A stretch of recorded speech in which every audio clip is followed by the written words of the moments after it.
Hello বন্ধুরা, আসসালামু আলাইকুম। তো প্রথমেই হচ্ছে বড়িগুলোকে টেলে নেব। এটা হচ্ছে একটু লালচা, লালচা করেই টেলে নেব। এগুলো হচ্ছে হাতে বানানো আরকি বাড়ি থেকে নিয়ে আসা। এগুলো টালা হলে তুলে রেখে ওই কড়াইতেই তেল দিয়ে আদা, রসুন আর হচ্ছে পেঁয়াজ একসাথে বাটায় দিয়ে সুন্দর করে নেড়ে নেব। এখানে শুধু বরফটা গলা পর্যন্ত অপেক্ষা করেছি একটু। তার মধ্যে রান্নার রেগুলার মসলা হলুদ, মরিচ, লবণ এগুলো হচ্ছে দিয়ে সুন্দর করে নেড়ে নেব। এখানে মসলাটা একদম সুন্দর করে কষিয়ে নিতে হবে যেন হচ্ছে কাঁচা গন্ধটা না থাকে। দেন এগুলো সুন্দর করে কষানো হয়ে গেলে তার মধ্যে হচ্ছে দিয়ে দেব শীতকালের সবজি।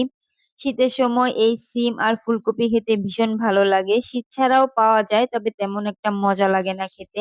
তার মধ্যে আমি মানে কপির ডাঁটাগুলোকেও ফেলিনি, ওগুলোও হচ্ছে নিয়ে নিয়েছি। এখন সুন্দর করে এগুলোকে কষিয়ে নেব। আর এই সবজিগুলো হচ্ছে শীতের মধ্যে অনেক মজা লাগবে।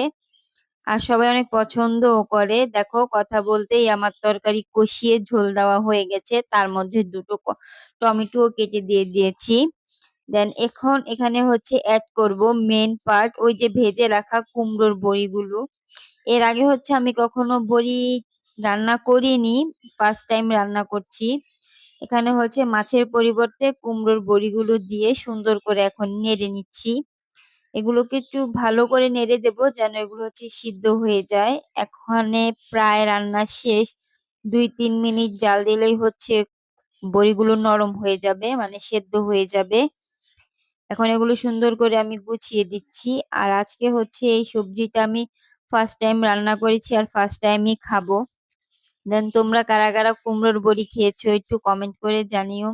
যদি তোমাদের আমার ভিডিওটা ভালো লাগে তাহলে অবশ্যই আমার চ্যানেলটাকে সাবস্ক্রাইব করে দিও, লাইক করো আর কমেন্ট করো।